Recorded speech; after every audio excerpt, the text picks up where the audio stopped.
आपका मेरे चैनल में स्वागत है। तो मैं जा रही हूँ आज प्लाज़ो की कटिंग करने। ये मेरे पास 2.5 मीटर कपड़ा है। तो इस कपड़े को हमने पहले इसकी उल्टी साइड को देखते हुए फ़ोल्ड करके लंबाई में, मतलब किनारी को किनारी के साथ फ़ोल्ड करके ऐसे बिछा लेना है। इसका जो खुले वाला हिस्सा है वो मैं अपनी तरफ कर रही हूँ और बंद वाला हिस्सा बाहर की तरफ है। इस कपड़े में कान थी, तो सबसे पहले हम कान को सीधा मार्क कर लिया इसकी। अब हमने जो साइज़ है, इसमें हिप साइज़ हमारा 42 है। 42 को हम 4 से डिवाइड करेंगे तो हमारे पास 10.5, मतलब कि हमने जो डाउन में मार्क करना होता है वो 10.5 पे करेंगे। और जो हिप साइज़ की विड्थ के लिए, चौड़ाई के लिए हमने मार्क करना है, उसमें 3 इंच लूजिंग लेंगे। तो 13.5 हमने चौड़ाई के लिए यूज़ करना है मार्किंग के लिए, और 10.5 जो है डाउन हमने मार्क करना है। तो चलिए शुरू करते हैं। ये हमने सीधा मार्क कर लिया है। ये यहाँ से हमने ये जो है 13.5 लेना है। अभी जो हमने मार्किंग करी थी ना, भी हिप साइज़ को 4 से डिवाइड करके लूजिंग में 3 इंच ऐड किया। ये 13.5 पे मार्क कर लिया। और ये जो डाउन जाना है ये हम 10.5 पे करेंगे। देखिए ये हमारा हो गया। और आसन के लिए 2.5 इंच एक्स्ट्रा बढ़ाकर इसकी हमने शेप दे देनी है।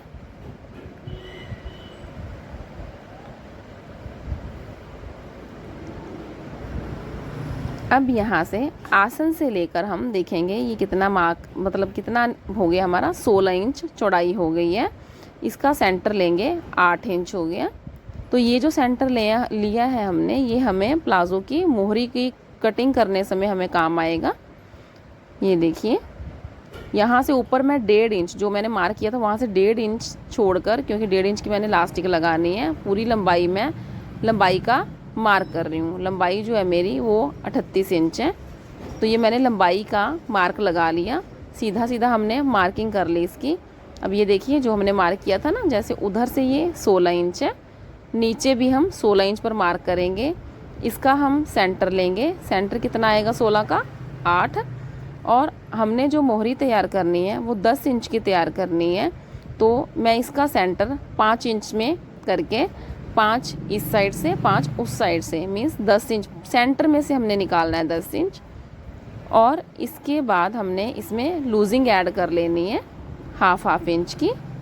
अब इसको हम अपने शेप पट्टी के सहायता से मार्क कर लेंगे। यहाँ पे भी हमने 10.5 से मार्क किया है।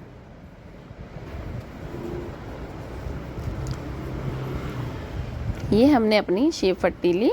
अब इसको हमने प्रॉपर जो प्लाज़ो की शेप होती है उस कटिंग में मार्क कर देना है।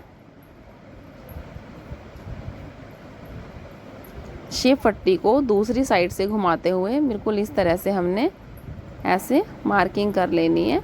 और यहाँ से चोंच बाहर ना आए, बिल्कुल कपड़ा हमारा शेप में आए।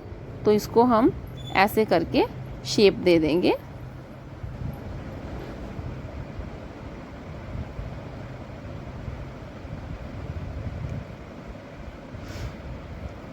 ये जो हमारा है फ्रंट पार्ट है,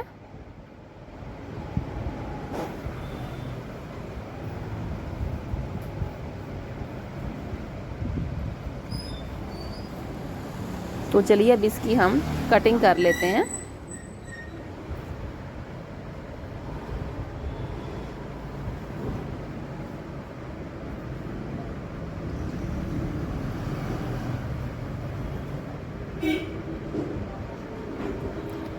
ये हमारी कटिंग फ्रंट पार्ट की हो गई है।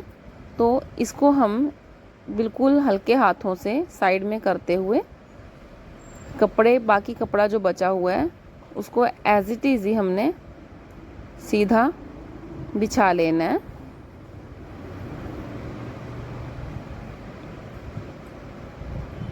इसके ऊपर हमने फ्रंट पार्ट वाला जो कटिंग किया था उसको बिछा लेंगे। तो इसको देखिए, मैंने आसन इसकी इस साइड नहीं करूँगी, मैं इसकी आसन की डायरेक्शन उस साइड करूँगी। जो ये साइड से कपड़ा बचता है ना हमारा, ये एक साथ हमारा यूज़ आ जाता है, तो इसीलिए इसकी डायरेक्शन मैं दूसरी साइड कर रही हूँ। कपड़े को प्रॉपर हमने बिछा लेना है और इसकी मार्किंग आसन बैक वाला हमने 3 इंच ऊपर आसन की तरफ किया और 2-2 इंच हमने इधर से एक्स्ट्रा किया है। अब इसको पूरा मार्क कर लेंगे।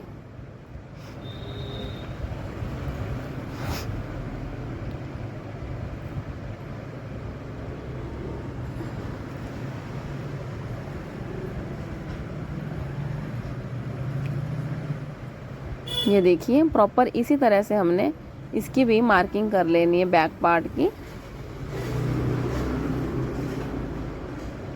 निशान के ऊपर ऊपर हमने कटिंग कर देना है।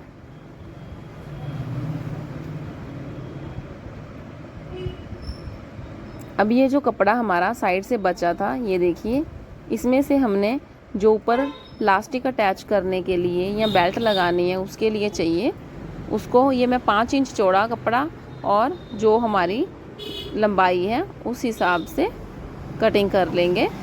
तो 5-5 इंच की मैंने फ्रंट और बैक के लिए 2 स्ट्रिप्स तैयार करनी है इसकी। तो ये हमारा प्लाज़ो की कटिंग हो चुकी है। अगर आपको वीडियो अच्छी लगी हो तो लाइक ज़रूर